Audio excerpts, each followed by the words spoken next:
संभाजीनगरच्या फुलंब्रीतील वडोद बाजार गटातून भाजपचे गोपाल वाघ विजयी झाले।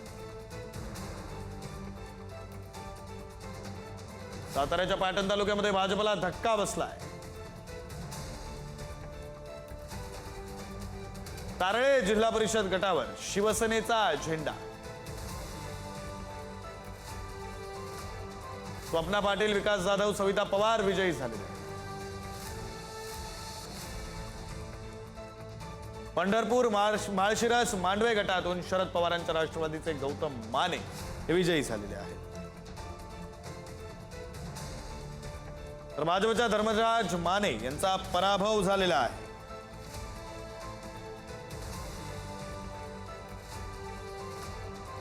सोलापूरच्या बार्शीमधली ही अपडेट आपण पाहिली। तर मालवंडी जिल्हा परिषद गटाचे भाजप उमेदवार सुजाता डोईफोडे विजयी झालेले आहेत। सांगलीच्या कडेगाव तालुक्यात काँग्रेसचे आमदार विश्वजित कदम यांचा करिश्मा कायम राहिलेला आहे। कडेगाव तालुक्यातील 4 जिल्हा परिषद गटात काँग्रेसचे 4ही उमेदवार विजयी झाले। तर लातूरमध्ये भाजपचे माजी खासदार सुधाकर शृंगारे यांच्या कन्येचा पराभव झाला आहे। चाकूर तालुक्यातील रोहिणा जिल्हा परिषदेचा गट यांचा बालेकिल्ला आहे आणि या बालेकिल्ल्यामध्ये खासदार सुनील तटकरे यांनी आपलं पुन्हा एकदा वर्चस्व दाखवलेलं आहे। आपण पाहू शकतो कशा पद्धतीने या ठिकाणी गुलालाची मिरवणूक निघालेली आहे। हे संपूर्ण कार्यकर्ते हे राष्ट्रवादीचे आहेत। त्याचबरोबर हे उमेदवार सुरेश, आपण त्याची जाणून घ्या कशा विजयाची नांदी आहे। सुरेश, मग काय सांगाल विजयाची नांदी? हा विजय अजितदादांना समर्पित करतोय आणि हा विजय हा तटकरे साहेब, अदितीताई, अनिकेतभाई यांच्या सहकार्याने त्यांनी जो ह्या भुवनेश्वर गटामध्ये विकास केलाय आणि कार्यकर्त्यांनी जी मेहनत केली, सगळ्यांनी जो सहकार्य केलं, हा त्याचा विजय आहे। आणि त्यामुळे हा जो आत्ताचा झालेला विजय आहे तो अजितदादांच्या निर्णयामुळे त्यांना समर्पित करतो। आपल्यासमोर तगडं आव्हान केलं होतं आणि बोलगणे होते, कसं बघताय? हे आव्हान जे म्हणत होते त्या वल्गना होत्या आणि आम्हाला खात्री होती, कार्यकर्त्यांना खात्री होती की तटकरे साहेबांनी जो ह्या मतदारसंघात केलेला विकास आहे त्याच्यामुळे संपूर्ण कार्यकर्त्यांना आणि उमेदवारांना, तिन्ही उमेदवारांना विजयाची खात्री होती। आपल्या जो आणखी विजय उमेदवार आहेत, विजय पाशेकर,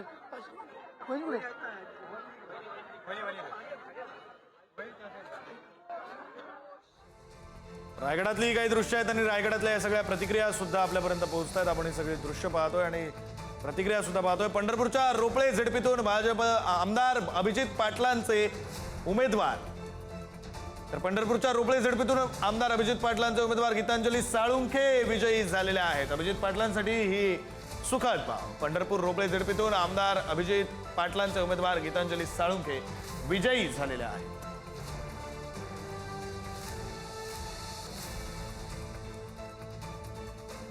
कोल्हापूर उसगावमध्ये सतेज पाटलांसंदर्भातली कोल्हापूरमध्ये माती, एक झेडपी एक पंचायत समितीवर भाजपचा उमेदवार विजयी झालेला आहे। सातारा रेठरे बुद्रुक झेडपी गटातून भाजपचा विजय निश्चित झालेला आहे। रेठरे बुद्रुक मधून भाजपचा विजय हा निश्चित झाला आहे। भाजपच्या तिन्ही उमेदवारांना मोठी आघाडी आहे। संभाजीनगरमधली हे दृश्य आपण पाहतोय। शिवसेनेचे हे कार्यकर्ते, पदाधिकारी बहुधा आहेत आणि जल्लोष, आनंद व्यक्त केला जातोय। आनंद झालेला आहे विजयी उमेदवारांना, कार्यकर्त्यांकडून जल्लोष केला जातोय। शहरी पंचायत समिती गटातून वरच्या निकम 2000 मतांनी आघाडी।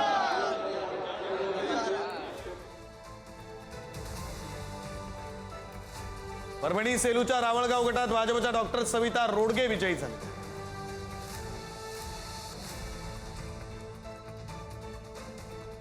परभणी सेलूच्या रावळगाव गटामध्ये विजय झालेला आहे। तर परभणी सेलूच्या रावळगाव गटात भाजपच्या डॉक्टर सविता रोडगे भाजपच्या उमेदवार यांचा विजय झालाय। माजी आमदार शहाजीबापू पाटील यांच्या सुनबाई राणीताई पाटील विजयी झालेल्या आहेत। शहाजीबापू पाटलांच्या सुनबाई विजयी झाल्यात। पंढरपूरच्या पडलास पंचायत समिती गणातून 4300 मतांनी त्यांचा विजय झाला।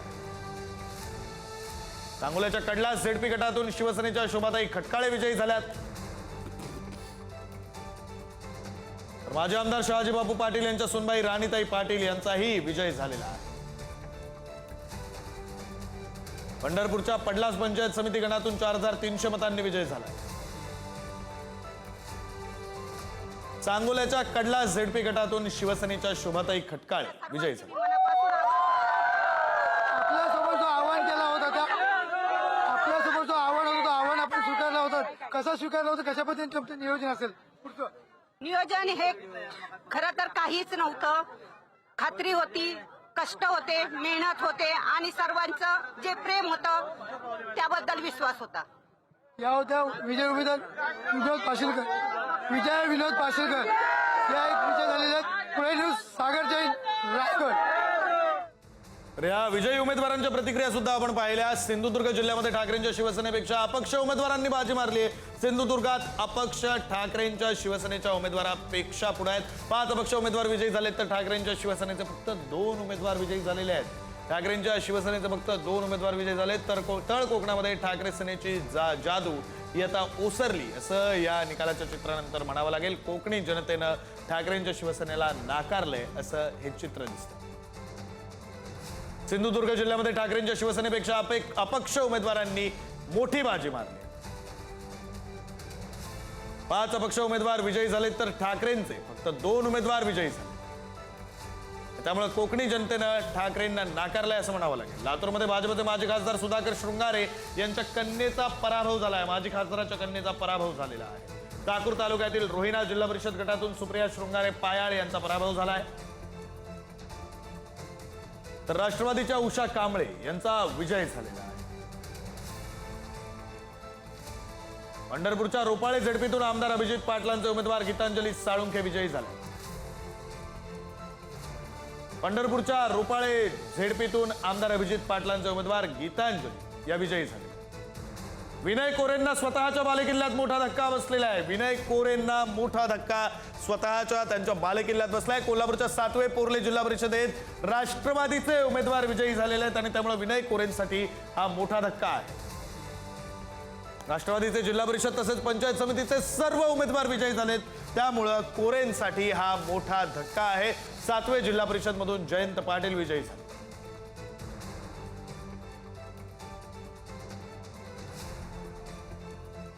सिंधुदुर्गामध्ये महायुती सत्तेच्या जवळ पोहोचलेली आहे. सिंधुदुर्गात महायुती आता सत्तेच्या जवळ पोहोचलेली आहे. महायुती अर्थात भाजप आणि शिंदेची शिवसेना सत्तेच्या जवळ पोहोचलेली आहे. राणे बंधूंनी अर्थात नितेश राणे आणि निलेश राणे यांनी एकत्र येऊन ही निवडणूक लढलेली होती. ठाकरेंच्या शिवसेनेला केवळ एका जागेवर आतापर्यंत विजय मिळाला आहे. सिंधुदुर्गात ठाकरेंच्या शिवसेनेला आतापर्यंत केवळ एकाच जागेवर विजय मिळाला आहे. 27 वर्षांपासूनची सिंधुदुर्ग जिल्हा परिषदेवरील राणेंची सत्ता ही कायम राहणार आहे. सिंधुदुर्गामध्ये 50 पैकी 23 जागांचा निकाल जाहीर झालेला आहे. अलिबाग पंचायत समितीमध्ये शिवसेनेचं वर्चस्व 14 पैकी 7 विजयी झालेले. शहापूरमधून राष्ट्रवादीचे अमित नाईक विजयी झालेत.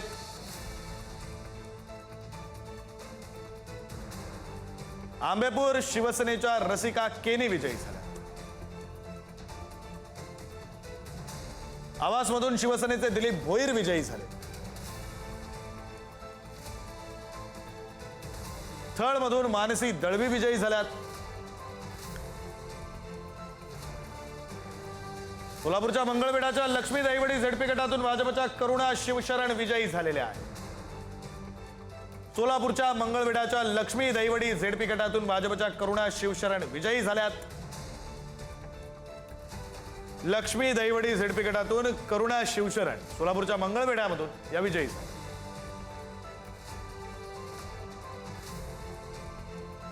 सांगलीच्या खानापूरमध्ये शिवसेनेचे आमदार सुहास बाबर यांचा करिश्मा कायम आहे. त्यांनी आपला करिश्मा दाखवून दिलेला आहे.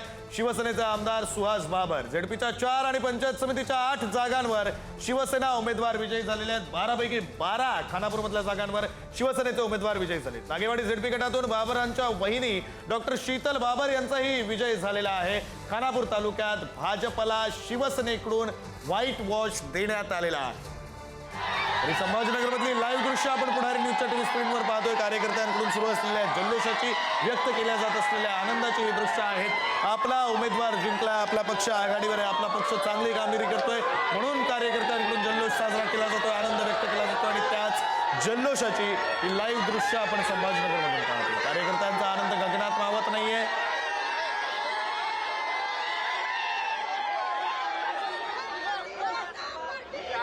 भाजपचे संभाजीनगरमधले नेते पदाधिकारी हे या दृश्यांमध्ये आपल्याला पाहायला मिळत आहेत.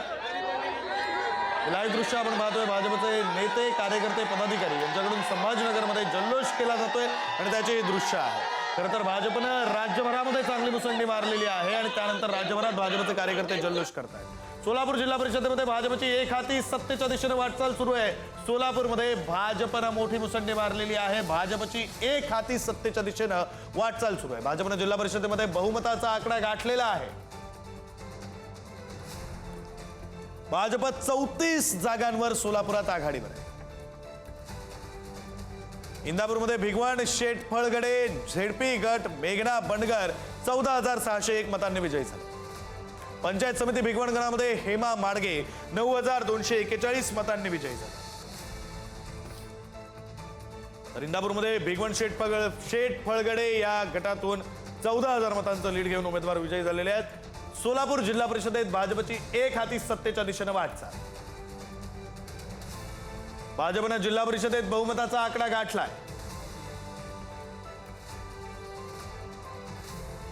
सोलापूर जिल्हा परिषदेमध्ये भाजपची एक हाती सत्तेच्या दिशेने वाटचाल।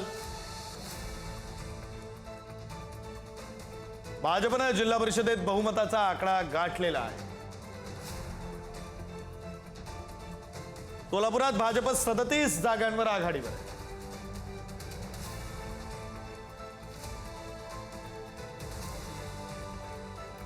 सोलापूरमध्ये भाजपची एक हाती सत्तेच्या दिशेने वाटचाल सुरू आहे। भाजपनं जिल्हा परिषदेतला बहुमताचा आकडा गाठला।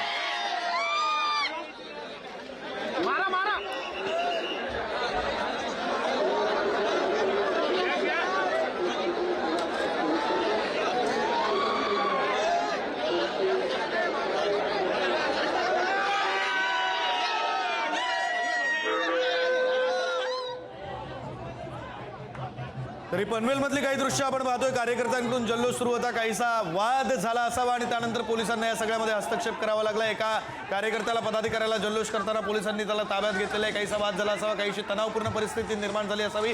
मुळात होतं असं की अशा दिवशी निवडणुकांच्या निकालाच्या दिवशी वगैरे कार्यकर्त्यांमध्ये प्रचंड उत्साह असतो, जल्लोष असतो आणि या जल्लोषाच्या उत्साहाच्या भरामध्ये कार्यकर्ते अनेकदा मर्यादा ओलांडतात आणि त्यानंतर मग अशा प्रकारच्या घटना घडतात आणि त्याची लाईव्ह दृश्य आपण पाहतो। एका कार्यकर्त्याला पोलिसांनी ताब्यात घेतलेलं आहे। पनवेलमधून एका कार्यकर्त्याला पोलिसांनी ताब्यात घेतलेलं आहे। त्याची ही दृश्य आपण पुढारी न्यूजच्या टीव्ही स्क्रीनवर पाहतो।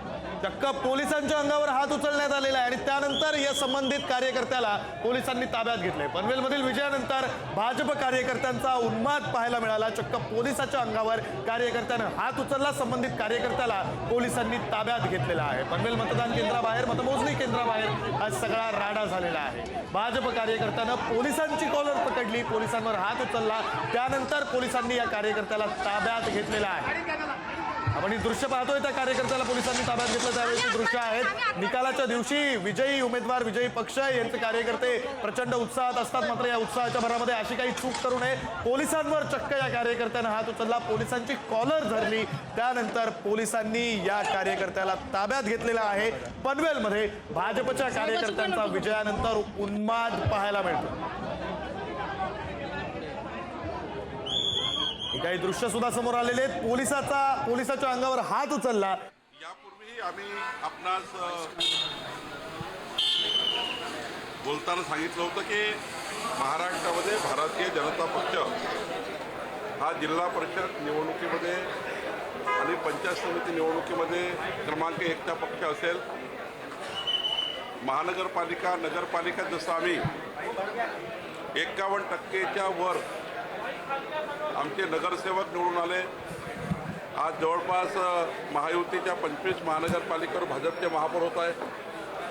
जवळपास 150च्या वर नगरपालिकामध्ये महायुतीचे नगराध्यक्ष झाले। आता जिल्हा परिषदमध्ये सुद्धा जवळपास 8 जिल्हा परिषदवर भारतीय जनता पार्टी महायुतीचे जिल्हा परिषदेचे अध्यक्ष असतील। अनेक मोठे यश भाजपला मिळालं आहे। माननीय मुख्यमंत्री देवेंद्र फडणवीसजी, आमचे अध्यक्ष रवींद्र चव्हाणजी यांच्या अत्यंत मार्गदर्शनाखाली आम्ही निवडणूक लढली। देवेंद्रजीच्या नेतृत्वात आम्ही लढली। आमच्या अध्यक्षांनी आम्हाला सर्वांना मार्गदर्शन केलं आणि माननीय पंतप्रधान मोदींचं सरकार, देवेंद्रजींचं सरकार, डबल इंजिन सरकारच आम्ही जनतेमध्ये घेऊन गेलो आणि जिल्हा परिषदेच्या विकासाचा आम्ही एक नवा संकल्प केला। विकसित महाराष्ट्रासोबत विकसित ग्रामीण महाराष्ट्र आणि डबल इंजिन सरकार याच्या माध्यमातून होणारी कामे. शहरी भागात तर आधी महानगरपालिका निवडणुकीत यश मिळालं, ग्रामीण जनताही भाजप आणि महायुतीच्या पाठीमागे आहे असं वाटतं का या निवडणुकीनंतर? 100% आहे. जेव्हा आम्ही निवडणुकीच्या प्रचाराला गेलो तेव्हा ग्रामीण जनतासुद्धा डबल इंजिन सरकार आणि मोदीच्या सरकारच्या, केंद्र सरकारच्या योजना, राज्य सरकारच्या योजना हे आम्ही मांडल्या. आणि मला या ठिकाणी आनंद वाटतो की देवेंद्रजीच्या नेतृत्वामध्ये आज आम्हाला महाराष्ट्रामध्ये एक मोठं यश मिळालं आहे. पुणेमध्ये राष्ट्रवादी काँग्रेसची एखादी सत्ता येताना दिसत आहे. अजित दादांच्या पाठीशी तो जिल्हा उभा राहिल्याचं चित्र नाही, पुणेमध्ये तर आधीच त्या ठिकाणी माननीय अजितदादा यांच्या पाठीशी जिल्हा आहेत. पण ठीक आहे, आता त्यांनी त्या ठिकाणी जिल्ह्याने जे मत दिलेलं आहे आणि अजितदादाला जरी मत दिलं तरी महायुतीलाच मत दिलं आहे. त्यामुळं महायुती या ठिकाणी महाराष्ट्रामध्ये येणार आहे. काही अजितदादाचे अध्यक्ष बसतील, काही एकनाथ शिंदेजीचे त्या ठिकाणी शिवसेनेचे असेल, रत्नागिरी वगैरे त्या ठिकाणी दिसत आहे. आणि त्यामुळं ज्या ठिकाणी एकनाथजी असतील ते एकनाथजी, अजितदादाचे पक्षाचे असतील त्याचे अजितदादा, आणि काही ठिकाणी भाजपा, म्हणजे मॅक्झिमम ठिकाणी भाजपा, असं महायुतीच त्या ठिकाणी महाराष्ट्रात दिसेल. काँग्रेसला मोठा दणका या निवडणुकीमध्ये बसलेला आहे. शरद पवार गटाला ही दणका बसलेला नाही, महाविकास आघाडी नेमकी खाली गेलेली आहे कारण त्यांच्या भूमिका चुकत आहेत. टीका टिप्पणी करण्याच्या भूमिकेने आता महाराष्ट्र मत देत नाही. महाराष्ट्र विकासाला मतदान करतं. त्यामुळं टीका टिप्पणीवर काही मतदान मिळणार नाही, निगेटिव्ह बोलून मतदान मिळणार नाही. आणि मोठ्या प्रमाणावर काँग्रेसचा प्रचार हा निगेटिव्ह टीका टिप्पणी, व्यक्तिगत टीका टिप्पणीवर आधारित होता. त्यामुळं जनतेने त्यांना नाकारला आहे. शरद पवारांच्या पक्षाची स्थिती जी सर्वात वाईट दिसत आहे, 6व्या क्रमांकावर आहे, अनेक ठिकाणी शून्याच्या समोर जात आहे. शरद पवार साहेबही त्या ठिकाणी महाविकास आघाडीला मार्गदर्शन करण्यामध्ये मला वाटतं कमी पडले. आणि केलंही असेल तरी मला वाटतं जे काही निकाल आहे ते निकाल अत्यंत चुकीचे आहे, म्हणजे अत्यंत वाईट आलेले आहेत. महाविकास आघाडीला महाविकास आघाडीच्या नेत्यांनी आत्मपरीक्षण केलं पाहिजे. महाविकास आघाडी कुठेतरी फुटीच्या मार्गावर आहे. ज्या पद्धतीनं एनडीएमध्ये जर शरद पवार समोर आले आणि ती शिवसेना ऑलरेडी उद्धव सेनेसोबत केलेली आहे, हे उद्धव सेना आणि मनसे एकत्र राहिले, त्यामुळे कुठेतरी फुटीच्या मार्गावर आहे. आणि नाराजी काँग्रेसनं काल घोषणा केली, म्हणजे अप्रत्यक्ष की आम्ही आता स्वबळावर सगळ्या निवडणुका नाही, काँग्रेस पार्टीच्या नेमक्या भूमिका चुकत आल्या आहेत. आणि काँग्रेस पार्टीच्या भूमिका या निगेटिव्हिटीच्या आहेत. त्यांनी पॉझिटिव्ह प्रचार केला पाहिजे होता, विकासाच्या त्या ठिकाणी योजना मांडायला पाहिजे होत्या. आणि काँग्रेसची स्थिती देशामध्ये वाईट आहे. महाराष्ट्रामध्ये सुद्धा काँग्रेसची परिस्थिती वाईट आहे कारण तिथे व्हिजन नाही आहे. जिथे व्हिजन नाही तिथे जनता नाही, जिथे व्हिजन आहे तिथे लोक आहेत.